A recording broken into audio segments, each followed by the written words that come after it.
Hey guys, Adam Cesare here again, another episode of Project Black T-shirt, and I am very noticeably wearing, for the first time, a non-black T-shirt. I'm wearing a red T-shirt to celebrate the release of Blair Witch, which I just saw last night at a special preview screening.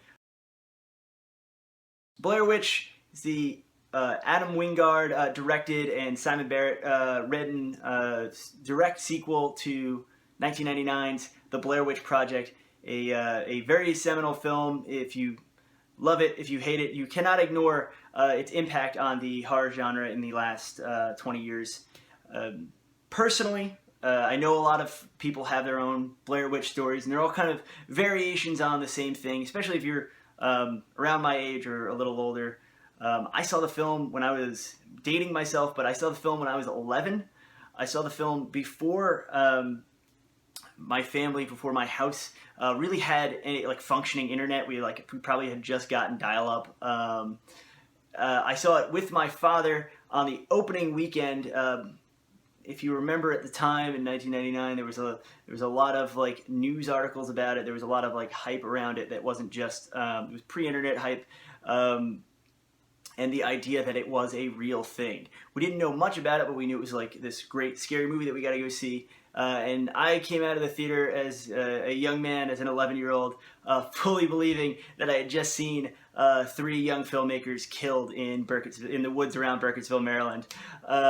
So that's clearly a gateway drug. That's clearly something that's going to get you really interested if you're a young horror fan in a film. And of course, I picked up all the ephemera, the Blair Witch compendium or dossier, I forget what it's called, the non-fiction books. And then they came out with a bunch of YA novels that were kind of Goosebumps books that filled in the backstory of Rustin Parr and all these characters that are mentioned in the film very briefly, Coffin Rock, and all these different this folklore that the original filmmakers had built so concisely in the original picture.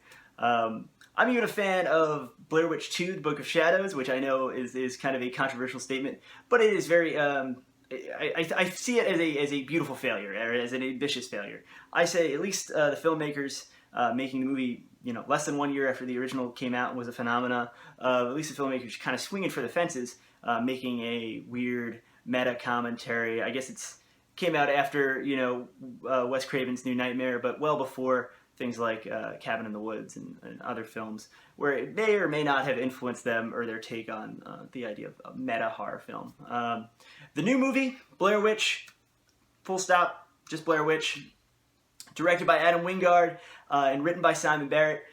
Those, you may be familiar with those names. They did You're Next, a great kind of slasher deconstruction, beautiful death trap mystery. I love that movie. They did The Guest, more of an action film, but clearly an action film made by horror fans, because it's got very horror elements to its kind of super soldier Jason Bourne type story. Both movies I like immensely. They were involved in the VHS movies, VHS 1 and 2. We don't really count that third one. I don't think they were involved in that one. VHS 2, one of my favorite found footage films. I'm not too hot on the first one, but 2, one of my favorites. Got a segment by the original makers of Blair Witch. This movie was filmed under the title The Woods, and it was kind of screened under that title, and people were kind of sworn to secrecy if they'd seen it. Lionsgate, a month or 2 months out from release, revealed at Comic-Con that no, this movie, The Woods, is actually Blair Witch. It's actually a sequel to the original 1999 film, and it's coming out in just a couple months. Coming out tonight, I guess, as you're watching this. And I'm very happy to report, after last week's video, which was not the most positive video I've ever posted, I'm happy to report Blair Witch, for me, as a Blair Witch fan, I loved it. I think it's fantastic. A very different kind of film, and I've heard 2 different things about this movie. I've heard 2 different complaints about this movie. One is fans of the old school Blair Witch Project that are upset that it kind of makes concessions and it's a more modern film, a very slick, modern looking movie that is found footage, but we've got the kids have earpiece cameras so we can have like more smooth coverage cut between them when they're having conversations. It looks very crisp. We have a character who's shooting a vast majority of the movie who is a kind of clearly an accomplished filmmaker, so there's the reason that her shots look so good. So people had the problem that it's either too modern, or I've read some complaints, and these are all complaints that I've kind of read in the 24 hours since seeing the movie, because I didn't go in, didn't see any trailers, I didn't see anything, because I knew I was sold for this movie. I wanted to see it. And the other issue people had, and I just posted on Facebook last night, and someone had this issue, I think Oren Gray, I'm calling him out, that it was too similar to the original film. And I almost kind of see that, and without spoilers, I'm going to discuss the plot. Main guy, I forget the character's name, but he's played by James Allen McCure, is the brother. He was the younger brother of Heather from the original film when she goes missing, so he's our kind of connection to that mythology. Thinks that she must be out there. She must still be out there in the woods of Burkittsville. He gets forwarded on this little mysterious YouTube video where you can maybe see a clip of Heather in there. And his friend, kind of love interest, Callie Hernandez, is going to make a documentary about him seeking out his sister and trying to find closure with her death, disappearance, whatever you want to call it. So that's the hook that gets all these kids together. They bring two of their friends. They make contact with with a couple that lives out in Burkittsville and found that original tape and forwarded it on to him. And they're all 6 of them going to go out into the woods. Good idea, right, guys? Go out into the woods and see if they can find this place where Heather might be. It's not really a spoiler to say that things go poorly for them. That setup, that first maybe 45 minutes, is very reminiscent of the first film. But once things change, and once the structure kind of gets out of the way where, okay, they're in the woods, they can't seem to be finding their way home, they can't seem to be finding their way back, GPS doesn't seem to be working, even though they have more modern GPSs than we had in 1999. Once kind of the movie reaches its all hell breaks loose moment, I don't think it's at all like the original Blair Witch Project. Blair Witch Project is a movie where there are no real jump scares. The scares in Blair Witch Project come from sound cues, they come from sudden edits, things like that. They're not like boo jump scares. Not that I dislike the jump scares in New Blair Witch. It's just very different. It is full. Once you get past that, once you enter the third act, it becomes what is basically a high quality haunted attraction. Where you and the rest of the theater is just enjoying this real bam bam bam bam bam kind of spookablast, characters getting off in very different, very interesting ways, very on camera ways. In the original Blair Witch Project, no one gets killed on camera. We just see Mike kind of in the corner, right? That's like the famous scene, and that scene is incredibly frightening. But it's the idea that you can't use the same tricks. 20 years later, you can't use the same tricks that have been ripped off and photocopied and Xeroxed again and again and again. So I commend the filmmakers for doing something different and doing something modern, but still remaining respectful to the original Blair Witch Project and the mythology and things like that. I loved it. I can't really tell you specific sequences and stuff that I loved because I don't want to spoil it for you. I think you should go see this movie this weekend. It's really awesome. Some things like, again, I don't have complaints because this is the movie they wanted to make, and I'm in love with the movie they wanted to make. As a Blair Witch fan, as someone who loves the first movie, I did want to see a little bit more of Burkittsville. I did want to see on-camera interviews with those kooky townspeople, and I wanted to hear some more stories like Coffin Rock, like Rustin Parr. We get a little bit of those stories rehashed and maybe a little bit of connective tissue added to those stories, not to spoil anything, but some stuff that connects stories that we'd heard in the first film.